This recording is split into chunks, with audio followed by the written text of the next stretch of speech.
guys, so I've been using this Lefevre set quite a bit lately, and I feel confident to give you a review of it.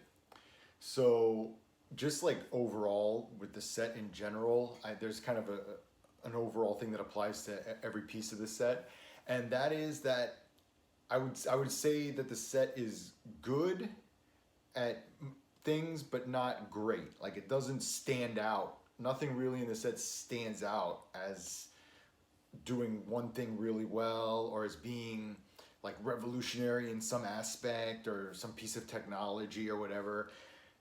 You know, it's kind of an old, not old fashioned, but it's a pad that I could, or a set that I could envision getting, 4 or 5 years ago, kind of a thing. It, when you compare it to a lot of the other equipment that's out there these days, it just seems a little bit behind. But at the same time, like it feels pretty good and it plays pretty good. And if you're used to Lefevre pads, if that's the kind of pad you're looking for, then it's going to be perfect for you, basically.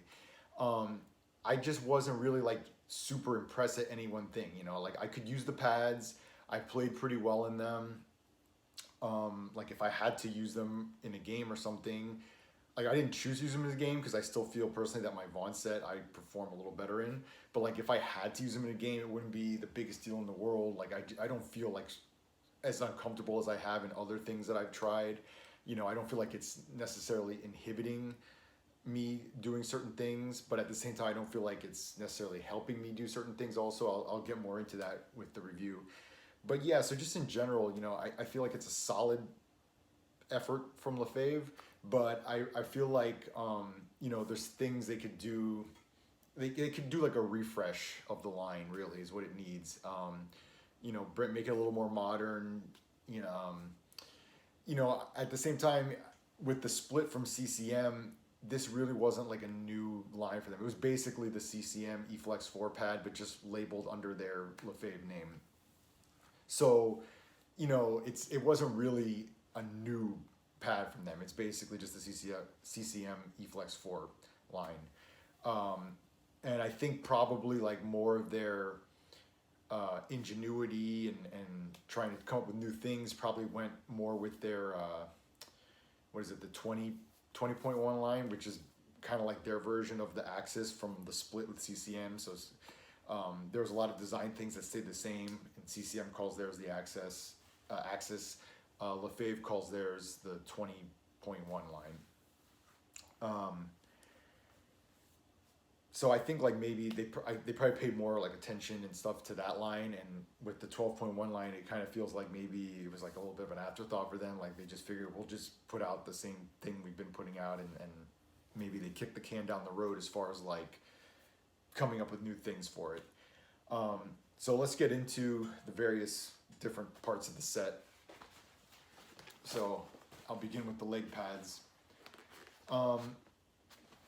So with the leg pads, this is advertised or supposed to be like a hybrid style pad. It's more flexible, softer, whatever.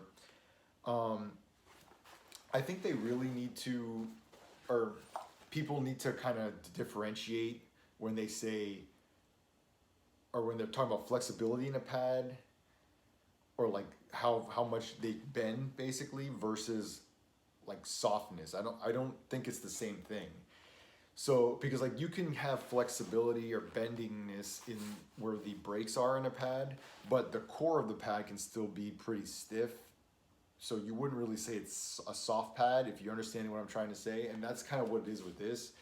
It flexes in certain areas where the brakes are, but it still doesn't, I wouldn't ever categorize this as a soft pad. Whereas like my Vaughn V9s, just the essence of it is softness. It's the core of that pad is soft. The core of this is not soft. It just has areas that it does flex in.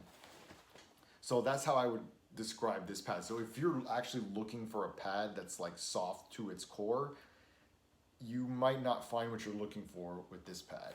But if you do want something still that's pretty solid other than at the brakes, then this might be something that you like. And then of course it still has the traditional rounded knee rolls. Another thing I found is that it's pretty chunky, and that might go to why it feels more like a stiff core of it instead of being a more softer pad.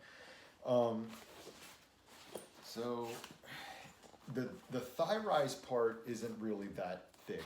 That does feel like it's pretty thinned out, but the pad gets thicker as it gets low, as you get lower into it, and that's something like I noticed when I compared it to my V9s. The V9s felt like it had more of the same consistency of how thick the pad is as it went down, whereas this is pretty slim up top, but it gets chunky, and you can even kind of feel it, like right, if you look where the knee area is, if you go right where the knee ends, it's probably not gonna come across on camera, but there's a part here that like immediately at the bottom of the knee, it juts out and becomes thicker, and it's like pretty dramatic, where the pad is a lot thicker below the knee than above it. And we've seen in other brands that you can have a pad that's just thinner overall, top to bottom. I'm not sure. I haven't talked to the people who designed this or whatever one-on-one. I haven't asked them my own questions, so I don't really know what is their like idea behind that. Why they made that choice with keeping the bottom half of the pad pretty chunky and then thinning out the top half. But we have seen it done in other pads where the whole pad is thinner, and I think that's something maybe they might be doing with the 12.2 line. I mean that's already like the CCM eFlex 5 is coming out for CCM, and there's already, I've heard like rumblings and talks of the 12.2 line coming out. In fact, I think Lefevre, or on Instagram I saw something where they released like a prototype picture of an eFlex 5 pad, but it really wasn't giving out much info, and you couldn't tell that much from the one picture they had. It was just like a plain white pad. But that's something I would, if they were asking my advice, I would say try to thin out the whole pad instead of just right at the top, because aside from just it being chunky, like you can feel it on your leg that it feels chunky. Thankfully, it's not really a heavy pad. Like it's not a super light pad. It's not gonna blow you away with how light it is, but it's on par with most pads these days as far as weight. Whereas if you went back and saw my review of the CCM Premier 1, which was the last Lefevre design pad that I reviewed, I really didn't like it because it felt chunky, but it also felt like heavy, and the weight distribution of the pad felt off. And it just felt like a brick on my leg. I really didn't like that pad. So there's an improvement with this where at least there's not that weight problem and it feeling heavy or not distributed equally throughout the pad. So I don't feel like the weight problem, but it just feels like you have a chunk of lightweight foam, hard foam strapped to your leg. Whereas like my V9s just completely feel like a part of your leg, and there's no stiffness. It doesn't feel like a chunk of something on there. It just feels like a part of your leg. So it's something for me that I didn't really care for with this, but like I said, without the weight problem from the CCM Premier 1, it wasn't that bad. Like I could get over it feeling like that. It's just not as comfortable as my Vons, but it's not like a deal breaker. It's not something I just completely can't play with. But it's something, if they ask me about, I would suggest, thinning the pad out a little bit. And really, I find it the most, the boot. The boot is really chunky on these pads. So like with sizing, I had to go down in sizing with this pad from my Vons. So my Vons are 34 plus 2. I went 33 plus 1.5, 1.5 with these pads. And I did that because I hadn't been able to try them on or anything like that, so it wasn't from firsthand experience. I literally just went with their chart, and the chart actually turned out to be pretty good because as far as size goes, these fit me good. And they line up to about how my 34 plus 2 Vons fit me. Now, usually when there's differentiation in sizing between pads or different brands or different lines, it's usually because the angle of the boot. So the flatter the boot, where this is a very flat boot, the flatter the boot is, the lower it sits on your leg usually, right? So my Vons are a very flat boot, but these are a flat boot too. So then you start to think, well, why? What's making the sizing difference? Because it's not that they have different measuring tapes, different rulers. I mean, we're all using the same. It's a universal measuring system. It's so the reason why this ends up sitting higher on your leg, and it's not because of the boot angle. Because if it was a steep boot, then you would say, okay, so if the boot was very steep, it pushes it up. But that's not the case with these. But the reason why I discovered was the thickness of the boot. So, like instead of the boot, let's say ending here, and that's where your skate starts. You know, it's thicker. It goes down to there. So now it's sitting up higher on your boot. It's pushing it up. And I could tell I put it next to my Vons. The Vons definitely have a thinner boot. So I think that mostly is the reason for the sizing difference with these. Whereas, you know, like with the CCM Premier line that Lefevre designed for CCM, the sizing difference with that was more had to do with the angle of the boot. But these are just super chunky. So, you know, again, why do we need a super chunky boot? This is something that most companies have done away with this chunkiness of the pad, but Lefevre has kept with their pads, or at least the E-Flex line. So just, you know, an overall thin out, not so much the top, but overall it just feels like a chunky pad. And that just, it seems like it's kind of outdated at this point. Like I don't know why anyone would like ask for that in a pad if they didn't need it for some reason. And I can't think of a reason why you would need that chunkiness in a pad, because we've seen, you know, even if you're talking about like giving out rebounds or stuff like that, having to do with that, we've seen Bauer and Warrior make very thin, very lightweight pads that shoot out rebounds. So it's not even having to do with that. I feel like whatever they're trying to accomplish with this pad, they can still do it with a more thinned out pad. So that's, to me, a negative with these. But like I said, at least like the weight wasn't bad, so it didn't feel as bad when I was using them. But it just doesn't feel like a part of my leg. It feels like something attached to my leg. As far as like the strapping system with this, it's very simple. And I showed this in my unboxing video. Depending on if you get the bootstrap, which I did get the bootstrap. If you don't get the bootstrap, it's literally just 3 Velcro attachments. If you do get the bootstrap like I did, then you get the leather with the buckle. So it's very simple to put on. I did like that. This is probably like the easiest pad for me that I've ever tried to put on. Because even though like other pads I've tried that have like a modern style system that have Velcro and elastic and whatever, for whatever reason, this just is easier. I mean, we're talking like what saves me maybe 20 seconds quicker, or so, you know, nothing, not that it really matters, but for what it's worth to say, it's a positive about the pad that it's very quick to put on or take off, very easy. So this part right here, that's kind of supposed to act as the kind of like a professor strap.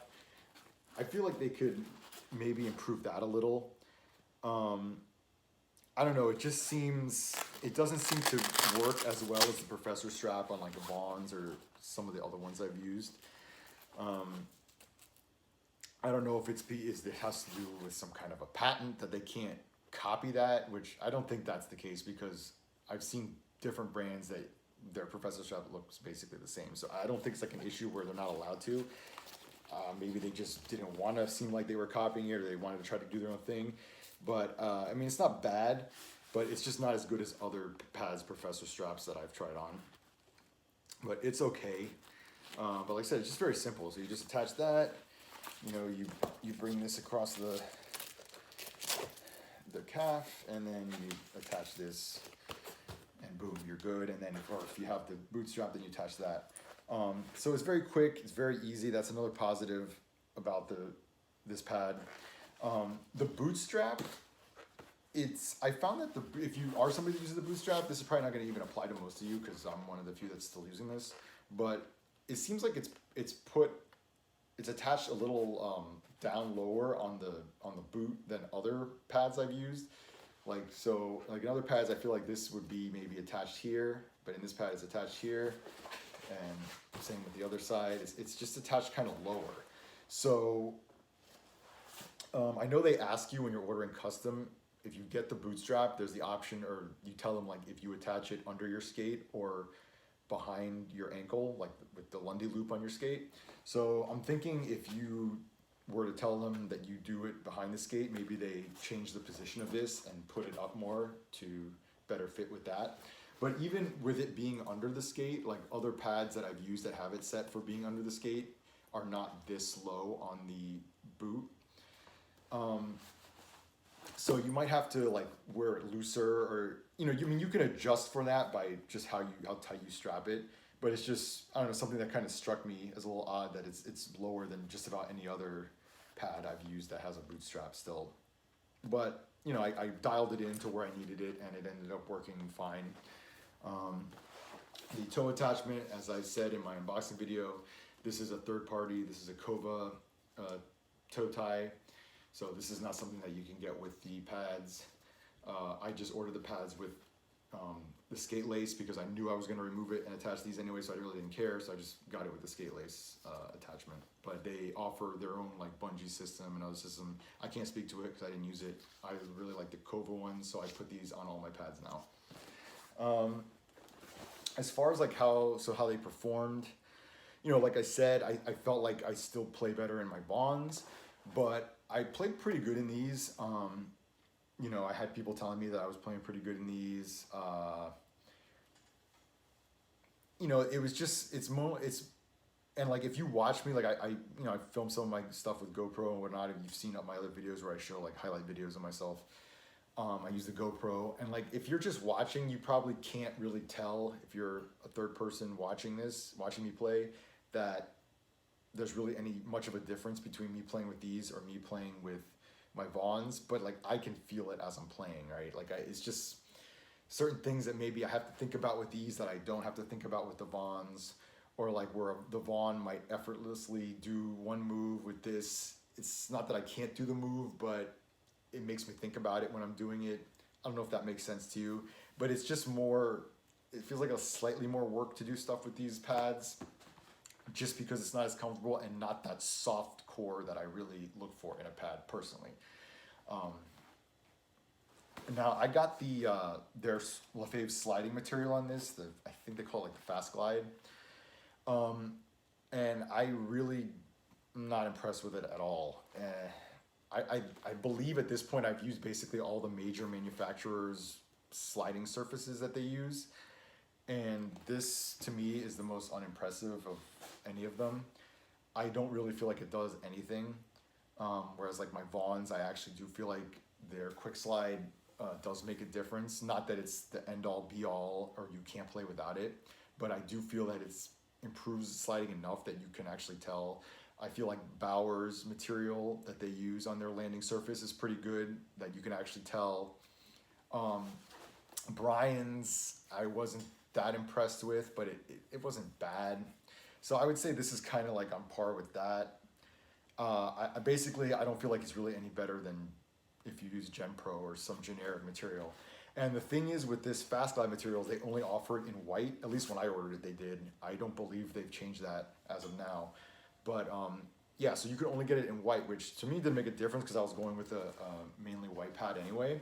But like if you're trying to do some custom colors, if you're not really using white on your pad and then that's your only option for the Fast Glide, then you have to decide, well, is my pad going to look weird now with the white landing surface with nothing else white? Or do I have to go away from the Fast Glide? I would say if that's the case, just don't even get the Fast Glide. Get Gen Pro, or you can get their weave. They call the weave something. They don't call it weave, but it's it's weave, whatever. All the companies use weave. So just go ahead and get the Gen Pro or the weave. I really don't feel like it's going to make a big difference with the sliding on these pads.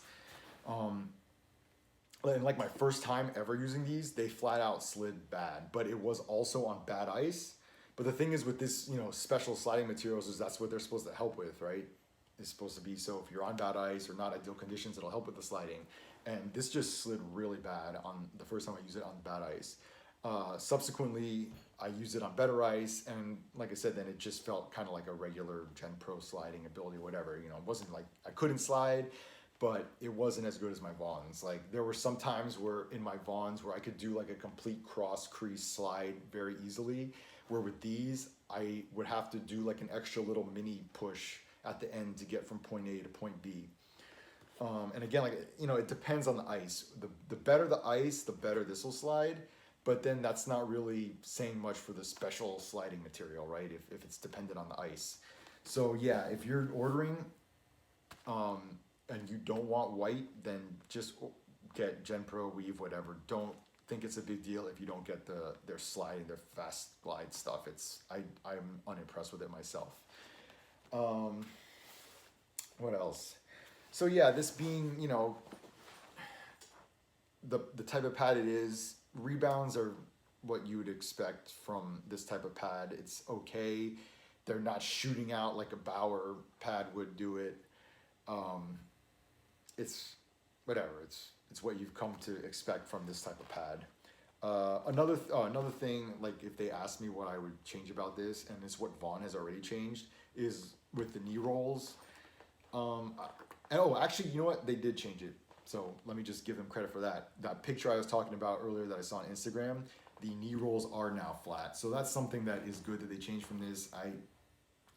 Honestly, I don't feel like knee rolls in general do much anyway.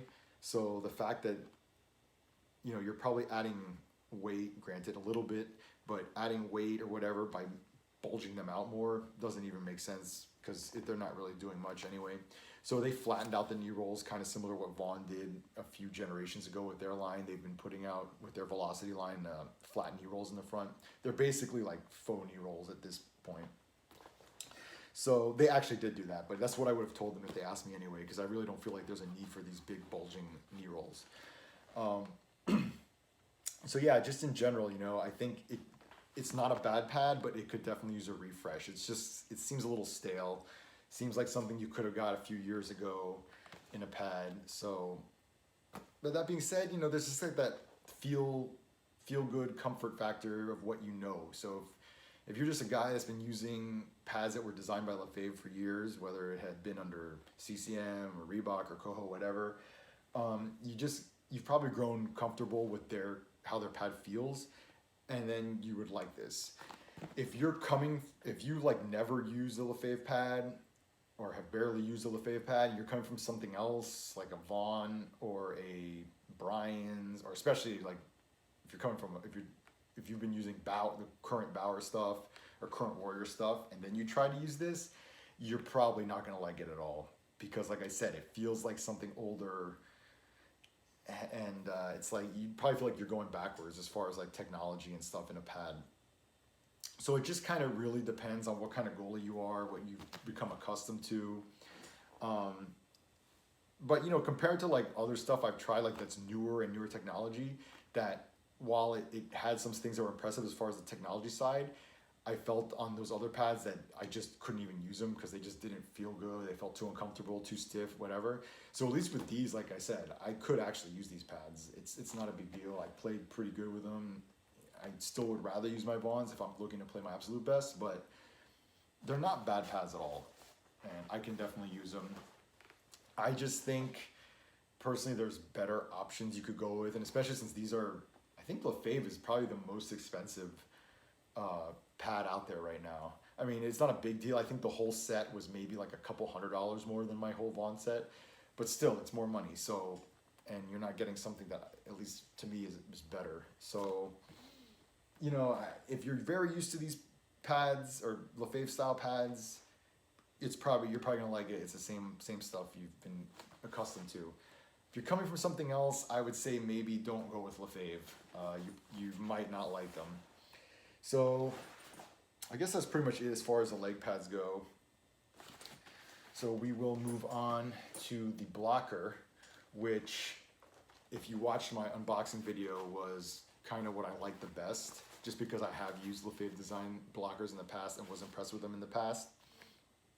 So I definitely like how protective this is, how much of a tank it is, how stiff this sidewall is, and so where I'm criticizing the chunkiness of the leg pads, in a blocker, I'll take the chunkiness all day, because when it comes to a blocker, the one thing I look for, really almost the only thing, is just I want as much protection and rigidity in the blocker as possible, because you're not trying to catch something with it right in your hands. There's no need for the blocker to flex at all, because you're flexing your wrist here, but the blocker part itself, there's nothing in there that has to bend or move, right? So it can just be as stiff as possible, and it's really not going to affect you. It's going to, you know, the stiffer it is, probably the bigger rebounds it's going to have.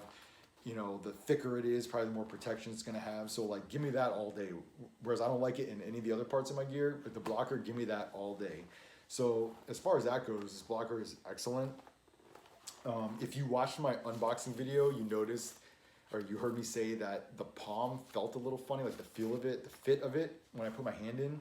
So I definitely did notice that. You know, I would say at least the first 2 or 3 times I was wearing it, it was very noticeable where I would put my hand in and it was tight, specifically in this thumb area here. There's a seam that goes there, and it's like, I don't know if they stitched it too tight or if it's just a design thing where like the placement of the seam was designed to be. It's not great, but something about it just makes your thumb feel like it's too tight in there. And I even let another goalie, it was like an open session I went to, and I let another goalie try it on, and I asked him, you know, he tried on the block, and I was like, tell me, what do you feel? Is there something that feels off to you or whatever? And he noticed it too, the same thing with the thumb. I'll say that, I don't know if it's necessarily that it loosened up, because, I mean, none of the seams or stitches or anything are loose on here. So I don't know if it's that it's really loosened up at all, or it's just that after a while you just get used to that feeling. But after a number of times of playing in it, eventually I didn't really think about it much. So it's something that I guess you'll kind of end up getting used to, but I just don't know why that was designed like that, because, you know, other blockers I've tried, that hasn't been the case. The only other blocker I've tried that has a similar feel like that was the Brian's Optic 2 blocker, had that tight thumb feel. So I don't know what it is that causes that. I mean, it's a negative to me, but you know, you can play with it. You kind of forget about it, but it's one of those things where, like, as if, you know, when the game's going on, when you're in the middle of play, it's not big enough a deal that you're gonna think about it probably. But like right now that I'm thinking about it, talking about it, I can definitely feel that the thumb is tighter than other blockers I've used. So like, as long as your mind is distracted by whatever else is going on, you're probably not gonna think about it. But I just don't understand why that is. But the thing is, the rest of the palm fits fine. So it's not like I needed to get a bigger palm. That wouldn't help. If anything, that would make it worse, because now the palm is too big and now I have a tight thumb. So, you know, there's really nothing I guess you can do to change that with this. Even if you got a bigger palm, I don't think it would make a difference. So, and I got the large palm, which is the stock. I think you can get extra large besides that, but I've always just gotten large palms and they're fine. Like I said, everything else in it fits. It's just that thumb thing that's the problem. But other than that one feel issue with the thumb, I really like the blocker. You know, it's hard. I mean, I guess you could thin out this board, because like my Vaughn is a little thinner and the Bauer blocker is a little thinner. And I like the Bauer one is my favorite blocker right now. So, I mean, I guess you could still achieve this whole effect and thin out the blocker a little, but it's not a big deal for me. It doesn't really matter. I wouldn't say like, oh, they have to do that. Like out of all the stuff in this set, I feel like the blocker is like the one that's most fine, that they really don't have to change anything about. Like, I personally like it. I think it's very protective. If you've seen my other videos reviewing blockers and stuff, you know I love a very solid sidewall, because a lot of times I'll end up turning my wrist, or in desperation saves, you're stretching out, and I'll use that sidewall to make a save. So I really like it to be stiff. This is very stiff. Even though it's a 2-piece, it still doesn't have a lot of movement to it. So I really like that. This is the 595 build of a blocker, which means there's no binding. The 585 has the binding. I don't know why you would need binding, so I went without it. The rebounds off it, you know, I compare everything to, as far as blockers go, I compare everything to the Bauer blocker, because I feel like they make the best blockers right now. So you're not going to get the same rebound shooting off of this like a Bauer blocker, but it's solid. The puck's going to go farther enough away from you that it's not going to be an issue, whatever. So there's really, other than that thumb thing, there's really nothing bad I have to say about it. You know, as far as like holding the stick with it, I was able to do that right off the bat, no problem. Wrist mobility was no problem. There was no negatives even like from the start, the first time I used this, other than that thumb issue. So the blocker, 100% like it, would recommend, and I don't really think they need to change anything about it. It's a tried and true design with this because they've basically been making this type of blocker for a while now, Lefevre. But other than maybe if they can, as long as they're not sacrificing protection or whatever, I guess maybe they can make it a little thinner and maybe a little lighter to make it more modern. But I like it. I could use this blocker right now as my main blocker if I had to. I guess that's pretty much it about the blocker. Let's move on to the last piece of the set, which is the glove. So it's a 590 break, which means 60 degree. It's a single T offset. So I got the Game Ready glove. You can also get the, I think it's called the Extra Game Ready. I didn't think I needed that because I always just get Game Ready for when I get gloves. But I found that I wouldn't classify this as Game Ready, especially out of the box. If you're somebody that just really likes your glove as game ready as possible, I would suggest go with the Extra Game Ready. I mean, I haven't felt the Extra Game Ready or used it or anything myself, so I can't say too much about it. But if it causes the glove to close easier, then I would definitely say go with it because I really wasn't impressed with the closure on this. You know, out of the box, it wasn't too easy to close, and even now after using it like 10 times, however many times I've used it, I feel like it almost hasn't improved. If anything, it's maybe a little bit easier, but it's still not great closing. Like when I catch things in this glove, even to this day, I usually just catch it with the glove open, like Lundquist style, where you don't even close the glove. There is no like snapping it closed, so that's why. So like, even if I were to try to close it when I made a save, I mean the puck would have to have stopped in there anyway by the time I got it closed because it doesn't snap. Like if I try to snap it, that's about as much as I can snap it closed.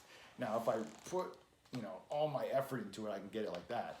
But that's me really, you know, squeezing the hell out of it, and it's not a fast snap closure. So I wasn't catching that great with it, mainly because of that. And there's been like some gloves in the past where even if I didn't close it, the puck would stay in pretty well. But this glove, you pretty much do have to close it to keep the puck in there. Not too many pucks will stay if you just try to catch it like this and not close it. So, I mean, I've tried to work it in off the ice too by just, while I'm sitting watching TV, I'll just sit there and open and close it, open and close it. I didn't want to use any like extreme measure, like there's the keeps method where you put like hot water in it, or I didn't want to do anything like that because I know I'm going to resell this whole set anyway. So I don't want to do too much to like customize this stuff to my own taste. So I just wanted to try to work it in, generically by opening and closing it. But that really hasn't done much. I don't know, man, if you just like keep doing that, if it would eventually do it, or if you just really have to do one of these more extreme measures, like putting hot water in it or warming it up somehow. Like some people I think even bake their glove. I've never done that. I've always been able to just mostly break in my glove, by using it. Sometimes I've like sat things on top of it or like had it closed and then like tied it closed. That was with stuff though that I knew I was definitely going to keep for myself.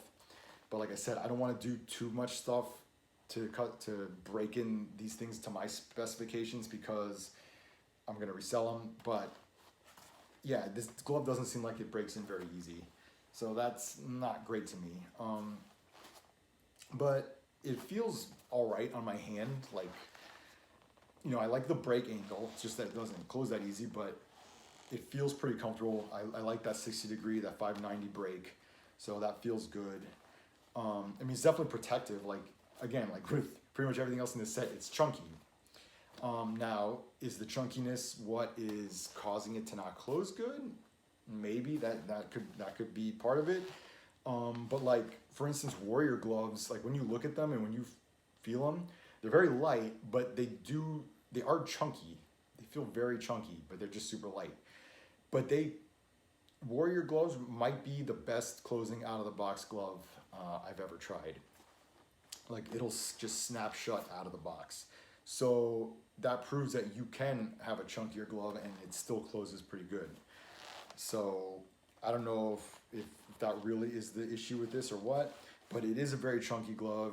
Even in the cuff here, you know, like I put it next to my Vaughn, it's thicker than my Vaughn. So again, that kind of just goes back to like how this more feels a little bit like an older pad, older set, because most things today, the trend is to get it thinner, lighter, right? And as far as weight, it doesn't stand out as being heavy or light. It just seems about an average. Like that's like the main theme with this pad, this whole set is kind of like it's average. It's okay. You know, it's not bad. It's not great. It's average. So the weight is like average. So it doesn't feel heavy or anything, but yeah, it's just that chunkiness feeling, but they haven't solved being able to close it that well while also being chunky. I don't know if this is something they're going to address. I don't know if I haven't used any of their other lines, the 20 line, the 4.0 line, 4.1 line, the L87 line, which I think the L87 line is the same as this, just it's their retro graphic. But so I don't know if this is an issue with all the lines, with this one, but you know, I feel like the glove, they have like a good starting point with this glove. I just think it could use, you know, maybe thinning out a little bit, and do something to make the break easier. Because if you call it game ready, you know, I could understand if I had got like the practice palm or whatever, the pro palm, and it didn't close that great. I mean, I would expect that. But even though there is the extra game ready option, I still expected this to close better than it does. So I'm really not too impressed with the closure of it, but you know, there are other things you can do to break in the glove more. If they fix that, I would like the glove a lot more, but that's a huge issue, right? If you can't close the glove and pucks are popping out, you're not gonna be, no matter how else the glove feels, you're not gonna be that happy with it. So if I was just able to snap this shut a lot easier, I probably like the glove a lot more, because I mean, pretty much anything else about the glove is pretty good. You know, I like the strapping. I went over the strapping more in my unboxing video. I like how it, you know, the wrist flexion you get with this, that's good. Yeah, it's mainly just the issue of it not closing great. This might be the worst closing glove out of the box, and even after multiple uses that I've owned in recent memory, because, you know, like I said, the Warrior snap shut great. My Vaughn's was a little hard. My Vaughn glove was a little hard to close right out of the box, but it broke in pretty easily and quickly. Whereas now it's completely easy to close. Even like the Brian's Optic 2 glove I tried was easy to close than this. The Bauer gloves I've tried. I had a Bauer, like a pro palm or practice palm, and that was hard to close, but that was the practice palm. But yeah, as far as like stuff that's supposed to be game ready gloves, this is probably the one that closes the worst out of all of them, which is a pretty big issue when you're talking about a glove. I don't think there's really anything else. I mean, I guess that's basically it as far as the glove. So like, in talking about now like craftsmanship, quality, durability, I mean, I can't say too much about the durability because I haven't had it for that long. I mean, that's something you really have to talk about after like owning it for probably like a year or something, right? But that being said, like there's absolutely no issues with things coming apart, with it looking like it wasn't put together properly, other than that maybe that thumb issue on the blocker. But in general, the build of these pads are very high quality. These are made in North America. You know, you could tell they're made with care and done properly. So from like a quality standpoint, I would put these up there with anything else. They seem really well made. So that's definitely a plus, and that's probably goes to why the price of these pads are also, you know, higher than just about any other ones. Is, you know, you're paying for that North American made, you're paying for that time and care that's put into it. So from that standpoint, man, they're really great. You know, I just feel it's a little bit stale of a set, meaning like it seems like a pad from a few years ago. Doesn't seem like they're really keeping up with other brands as far as what they offer in a pad, as far as technology, weight, thinness of the pad, that kind of stuff. So you know, this was their first effort out of the box on their own, breaking away from CCM. So you kind of give them a little bit of a pass with that, right? Because they probably weren't really doing a lot of new stuff with this. It was just basically branding it under their own name instead of CCM. I think really what you might judge them more on is the .2 versions of all these lines. Because now that they've been on their own for a while, now we can see, you know, what their vision is with this stuff, and how they want to go forward with it, and kind of improvements in technology. So I'm really interested to see the .2 versions of all these pads, especially this, because of any of their lines. The 12 line, which is like their eFlex line, would be the one that I would use. So I'm curious to see what the 12.2 is going to look like, because, you know, like I said, it feels pretty good. I can use them, but in almost every way, I feel like my Vaughn V9 pads are better. You know, it's not that these are bad, but if there's something that's better, you know, why wouldn't you use that? So, you know, but like I said, it's kind of like what they used to say about Vaughn, you know, before like the V9 basically, is that it was kind of stale, and it was, you know, the build of them were kind of older, and like, oh, they're not changing anything, it's the same pad year after year. That's kind of how I feel like this Lefevre is. So like with the V9s, the Vaughn has finally like really done stuff to improve the pad and make it more modern and compete with what other companies are offering as far as modern stuff, right? So I feel like Lefevre needs to make that refresh, that jump with their line now too, because this is just getting a little stale, I feel like. But, you know, overall, not bad. I can play with them. They feel decent. The craftsmanship is great. That's like the best part of it, really, I could say, is the craftsmanship and qualities seem to be really good with these. But yeah, so that's my review, my thoughts on this set. I'm probably going to hold on to them a little longer before I sell them, because I really like the look I have going with these, because I have a current white Panthers jersey, and I have my newest, or it's a used mask, but it's my newest wrap that I got on this mask that I did a video on, if you go back, with the modern Panthers logo, and the whole setup all together looks really sick. So I like using it even just like when I play pickup and stuff, which I play pickup pretty often. So I feel like I'll still use these a little more to play like pickup and stuff. But like I said before, as far as playing in a game or something where I really care about whether I win or not, I wouldn't use these over the Vaughns, just because, not that it's going to be the huge difference. I'm going to play terrible with these and great with the Vaughns, but even if it's difference of like a goal here or there, I just feel like the Vaughns I play better in. So I wouldn't use these in a game that really, really matters to me, but I could use them no problem in like pickup and stuff, and they look sick. They look sick with the whole outfit I have wearing them. So I'll keep them for a little bit, but ultimately then I'll sell them, and then I'll use that money to buy the next thing I want to try out. So hopefully this video helped. As always, if you have any questions for me, whatever, about this set, just leave a comment and I'll be happy to reply. Other than that, I'll see you guys in the next video. Okay, so I kind of lied. That's not quite the end of the video, because I wanted to do this little addendum to it, just because there's something I thought about that I wanted to add before just posting the review. And that's, I want to talk about how, so like this, I'm lumping in the CCM eFlex 4 pad with this Lefevre pad because they're basically the same pad. So I kind of want to talk about how even though, like I said, the pad's a little stale, could use a refresh, you know, but I don't think it's a bad pad or anything. And I want to talk about why it's actually a very successful as far as like selling pad and as far as a lot of pros wearing it. So like for instance, for pros, why they might wear it.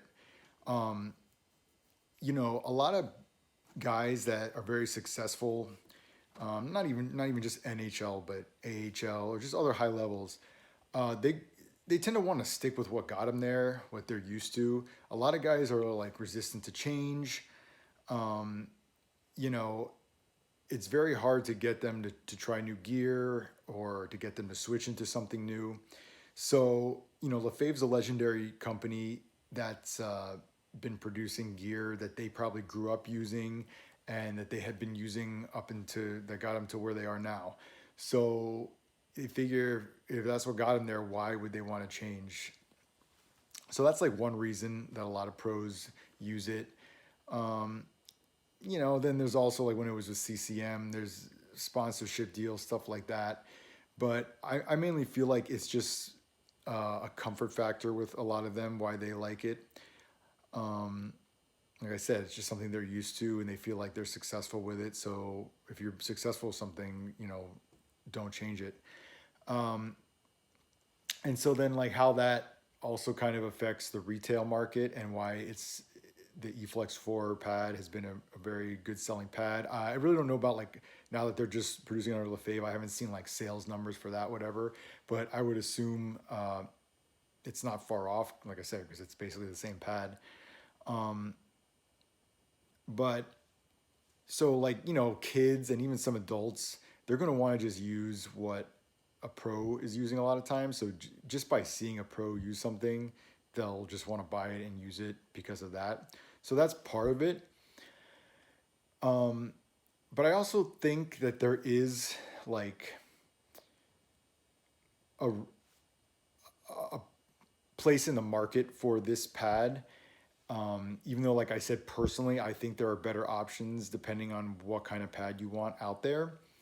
But I think because of this pad being so like safe and Lefebvre playing it safe with how they designed it and like how it just kind of, it's not on any like far end of the spectrum. Like it's not ironing board stiff like a Bauer Ultrasonic. It's not ridiculously soft like if you get the soft settings on a Vaughn V9.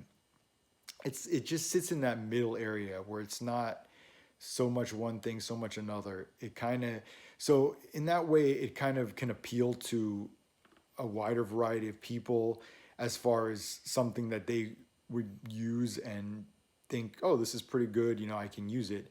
Whereas there might be like another pad out there that would be like optimal for them, but just by trying this Lefebvre or CCM eFlex 4 pad, it's good enough that they like it and they want to use it.